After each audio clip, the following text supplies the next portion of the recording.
Hello friends, welcome to the new episode of my channel. আমি অরিত্র। এখন এই ভিডিওর মধ্যে আমরা কিছু লেটেস্ট আপডেটস নিয়ে কথা বলবো। ভিডিও সবচেয়ে প্রথম আপডেট হচ্ছে সালমান খানের আপকামিং ছবি সিকান্দারকে কেন্দ্র করে। তো এই ছবির একটা নতুন পোস্টার কিন্তু রিলিজ করতে চলেছে কালকে।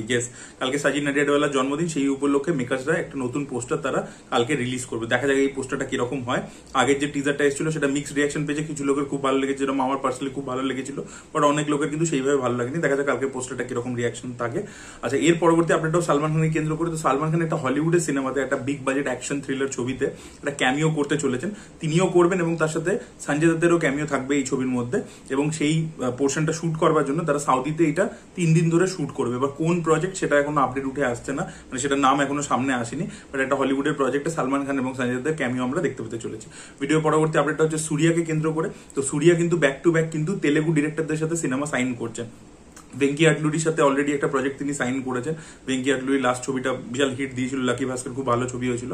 তার সাথে একটা ছবি অলরেডি সূর্য সাইন করে ফেলেছে, সেই ছবিটা হচ্ছে, যেটা মারুতি 800 কিভাবে তৈরি হয়েছিল সেটার অরিজিনকে নিয়ে গল্পটা হবে। আপনাদেরকে আগেই আপডেট দিয়েছিলাম।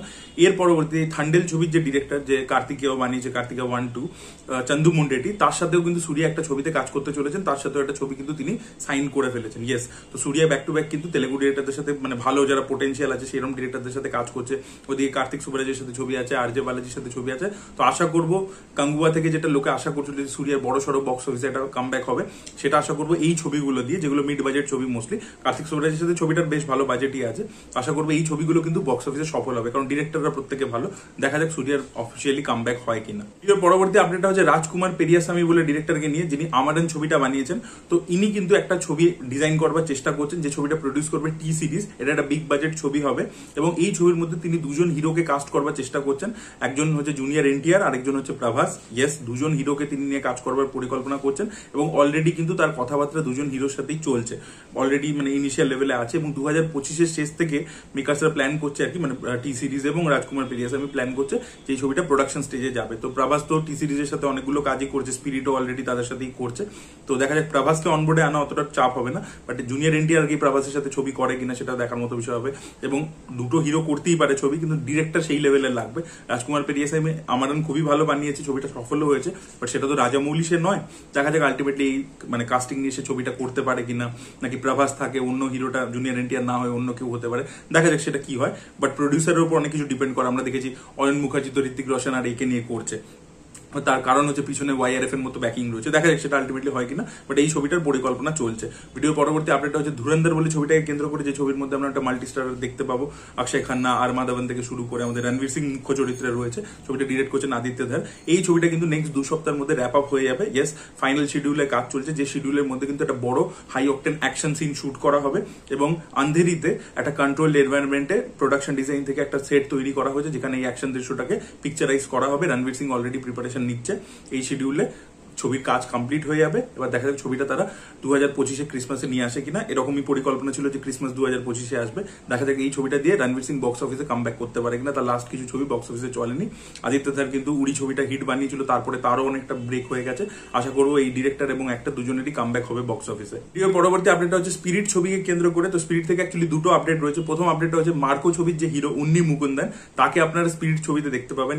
এরকমই একটা আপডেট উঠে আসছে যে একটি রোলের জন্য আর কি সন্দীপ রেড্ডি বাঙ্গা ভাইকে, মানে উন্নি মুকুন্দনকে কনসিডার করছে। তো মার্কো একটা প্রচন্ড ভাইলেন্ট ছবি ছিল, প্রচন্ড অ্যাকশন ছিল সেটার মধ্যে, এবং সেটার কারণেই ওটা সেলিব্রেটেড হয়েছে। এবং উন্নি মুকুন্দর ওর পরবর্তীতে একটা লাইমলাইটে চলে এসেছে। তো সন্দীপ রেড্ডি বাঙ্গার ছবিতেও প্রচন্ড ভাইলেন্স থাকে, তো সেখানে তাকে কাস্ট করলে আমি মানে অবাক হব না আর কি। এবং কোথাও সন্দীপ রেড্ডি বাঙ্গার ওয়ার্ল্ড যেরকম হয় সিনেমা, তার মধ্যে উন্নি মুকুন্দন কোথাও গিয়ে ফিটও হবে। আর এছাড়া বলে রাখি যে এই ছবির জন্য প্রভাস কিন্তু 110 থেকে 120 দিন কিন্তু নন স্টপ শুটিং করবেন। এবং এই ছবিটা বাহুবলীর পরে এমন একটা ছবি হতে চলেছে যেখানে প্রভাস মানে অ্যাট এ টাইম এই ছবিটাতেই কাজ করবে। জেনারেলি প্রভাস অনেকগুলো প্রজেক্টে আর কি মানে শুট করে আর কি, মানে শিডিউল ওয়াইজ, মানে যেরকম এখন এই মুহূর্তে সে লাস্টে ফজিতে কাজ করছিল, আবার রাজা সাহেবের কিছুটা শিডিউল বাকি সেখানে করবে, তারপরে আবার কালকিতে মুভ করবে, এরকম ভাবে আর কি ভেঙে চুড়ে আর কি অনেকগুলো ছবিতে কাজ করে। বাট সেটা কিন্তু স্পিরিটের ক্ষেত্রে করবে না। স্পিরিট যখন সে শুট করবে তখন পার্টিকুলারলি ওই 120 দিন কিন্তু সে স্পিরিটই শুট করবে, অন্য কোনো ছবি কিন্তু সে শুট করবে না। এটা বাহুবলীর পরবর্তীতে এই ছবিটার ক্ষেত্রে সে করতে চলেছে। তো এবং নাকি শোনা যাচ্ছে প্রভাস খুব এক্সাইটেড রোলটা প্লে করার জন্য। তো তো দেখা যাক সন্দীপ রেড্ডি বাংলা তার জন্য কিরকম রোল লিখেছে, সেটাই দেখার মতো বিষয় হবে। ভিডিও পরবর্তী আপডেটটা হচ্ছে নন্দমুরি বালাকৃষ্ণ, যেটার নাম হচ্ছে ডাকু মহারাজ।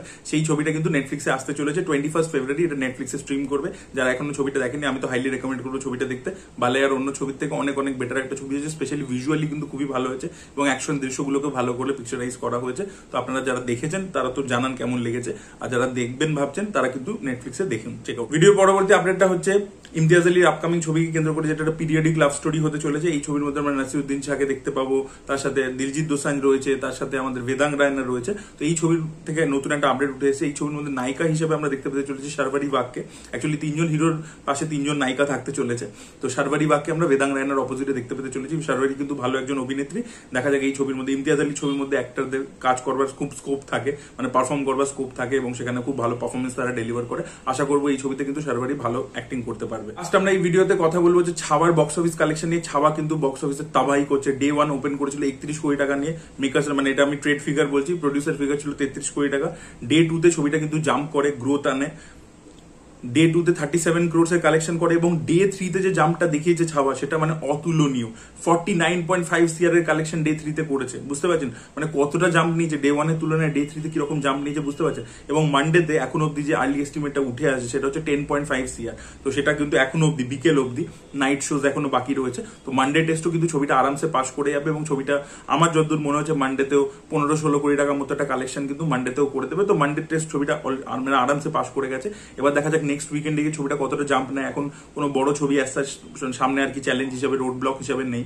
এই ছবিটা কতটা মানে নেক্সট উইকেন্ডে আবার বুস্ট আপ পায়, দেখা যাক। ওভারঅল মানে 300 কোটি টাকা কালেকশন ভিকি কৌশল দিতে পারে কিনা, মানে হিউজ একটা ব্যাপার হবে। এবং ভিকি কৌশলকে আমি যেটা আগেও বলেছিলাম ট্রেলার টিজারের সময়, যে এই ছবিটা কিন্তু ভিকি কৌশলকে নেক্সট লেভেলে নিয়ে যাবে, সেটা কিন্তু সত্যিই হচ্ছে। এবং মহারাষ্ট্রের লোকেরা স্পেশালি ছবিটাকে প্রচন্ড পছন্দ করছে, ফ্যামিলি অডিয়েন্স প্রচন্ড পছন্দ করছে। এবং ছবির লাস্ট 1 ঘন্টা কিন্তু অসাধারণ ছিল। ভিকি কৌশলের পারফরমেন্স, অক্ষয় খান্নার পারফরমেন্স সবকিছু মিলিয়ে কিন্তু ছবিটা আমিও বলেছিলাম আপনাদেরকে প্রত্যেককে দেখার। তো যারাই দেখছে তাদের কিন্তু ভালো লাগছে ছাওয়া। তো দেখা যাক ছবির কালেকশন কোথায় গিয়ে পৌঁছায়। এবং ভিকি কৌশল মানে নেক্সট মানে যে লিগটার মধ্যে রণবীর কাপুর 1 নম্বরে বসে আছে, কার্তিক আরিয়ানও কোথাও গিয়ে নেক্সট লিগে সুপারস্টারদের মধ্যে রয়েছে, সেখানে ভিকি কৌশল নিজের জায়গা করে নেয় কিনা, সেটাই দেখার মতো বিষয় হবে। আপনাদের কি বক্তব্য অবশ্যই কমেন্টে জানাবেন। এই ভিডিওটা ভালো লেগে থাকলে লাইক করুন, শেয়ার করুন, চ্যানেলকে সাবস্ক্রাইব করতে ভুলবেন না। Bye bye.